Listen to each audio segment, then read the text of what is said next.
Warning. Viewer discretion is advised. This video contains topics related to abuse and suicide. It may be triggering for some viewers.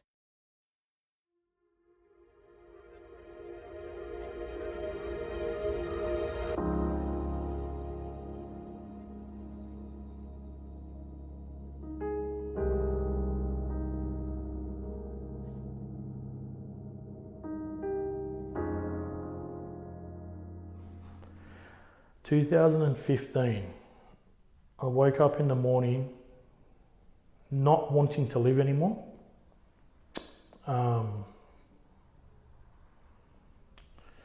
Didn't know what to do. I actually went to work, gave my resignation in at work and went home. I quit on the spot. Walked out thinking, at least with me leaving there, they're not gonna need to fill my position when I go take my life that afternoon. Drove my car to Katoomba to the Three Sisters into the back bush. I had it all planned out what I was gonna do, basically the area I was gonna do it in. And for God knows what reason, I do not know why, I don't know why the person was there. As I was in the process, a guy actually found me. And where it was a pretty secluded area.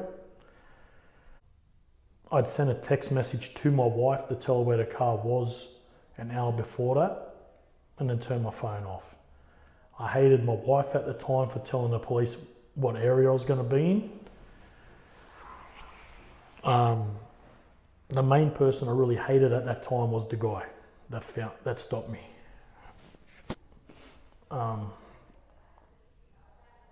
So I was in hospital, so I had my first 3 or 4 counselling sessions. I lied to the counsellor. I said whatever the counsellor wanted me to hear, whatever she wanted to hear. I said whatever she wanted me to say. And then things started falling back into place again. I was actually in a good headspace. I was feeling great. I was on my medication. Everything was going well. Everything was going great. I was still having my ups and downs, but things had started falling back into place where I was confident in myself again, and I could trust myself that I wouldn't hurt myself. Yes, I was still hurting other people, so I was finding ways to divert the pain off me to give to someone else. End of 2018, I had a seizure that night. When I was put back to, I have epilepsy now because they've taken away the trauma that I've had playing football and the head knocks and all that. I've got bruising on the back of my brain, near my spinal cord. So I was arguing with neurologists and stuff like that and specialists about going on medication because I don't want to be on medication. I ended up giving in and being put on the medication for the epilepsy. I had another couple of seizures at the start of the medication, but I moved on. But I was still angry. I still hated the world. I still hated everything. And obviously COVID then came in. The only thing that could cheer me up was drinking alcohol and taking drugs. And that's when you asked me, even up to 8 months ago, was I an alcoholic or a drug addict? I'll tell you no. But I was using drugs and alcohol at that time to disguise my depression. It started coming back. And that was when I first noticed. I was depending and relying on drugs and alcohol to get me through it. I could feel that it was getting worse again, but I didn't want to ask for help. I didn't want to ask for help the first time. I didn't want to ask for help this time. I was too arrogant, too headstrong, too much being a male, not wanting to ask for help. I started noticing I was getting worse again. My temper was really, really short.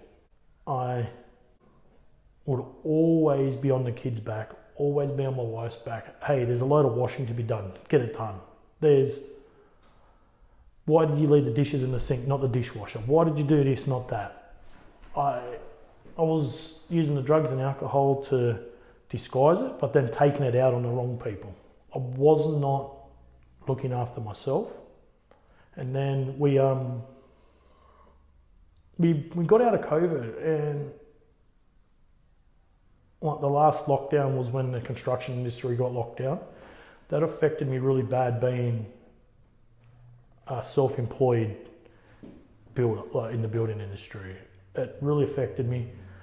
I was staying up to whatever hours of the night, drinking all day, sleeping until 1, 2 o'clock in the afternoon, getting up drinking again.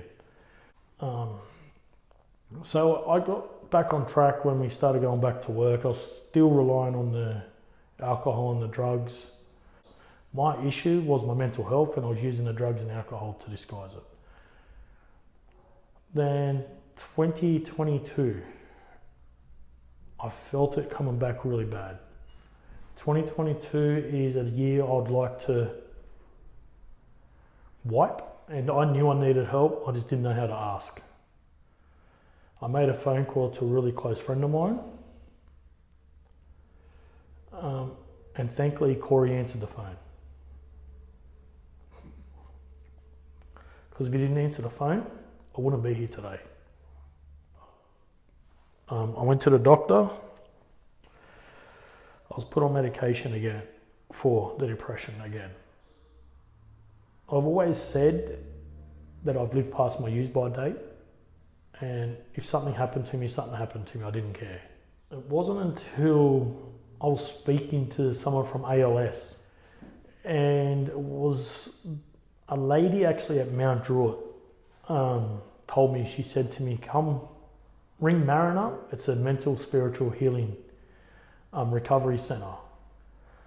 So I came into Marrin on the 10th of October last year, 2022.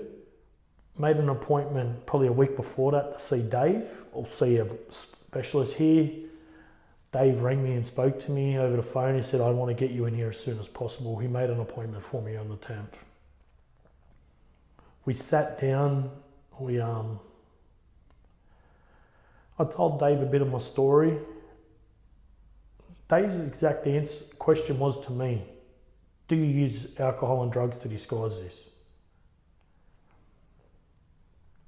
I was a little bit scared of Dave.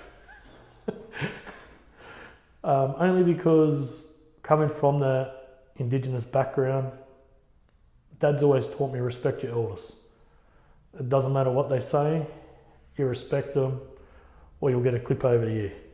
So I was a little bit scared of Dave, and I sat here, and I was a broken man when I first met Dave. I didn't know what to say to him. I tried to lie to him. I said to him, nah, not really, I'm a social drinker. I just sat here and didn't really talk. Dave asked me a lot of questions. I gave him some truth, some bullshit really. By the end of it, I'd started talking to him and being honest. That's when we came up with a plan me and Dave agreed I'd give Dave 3 months of his plan. If I didn't feel better after that, then we'd change the plan. The plan was counselling with Dave every week. Step 2 was to go to AA meetings on a Wednesday night with the Koori AA meetings. Step 3 was to enrol into the anger management course as soon as possible. And step 4 was to enrol in the Better Man course.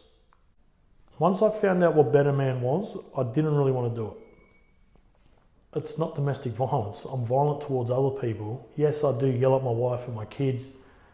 I don't need Better Man. But step 1 was working with the counselling. From the 10th of October 2022, I still have not touched an alcoholic drink. I still have not touched any type of drug.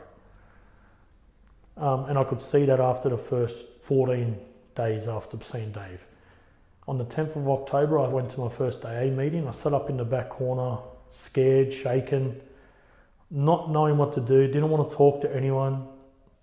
People were trying to talk to me, and I'd just, yeah, hi.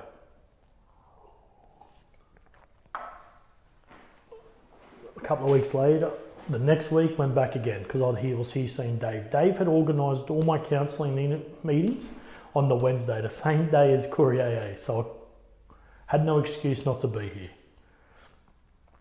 So I went in there again. I didn't talk, I didn't share. I just sat there, pretended to listen. Something on the third week of being in there. In part 3. I'm learning who the real Shannon is. Man, and learning that anger is just an emotion. The one thing that I'm grateful for is the rebuilding of my family. If you or someone you know are affected by suicide, these organizations can offer some help.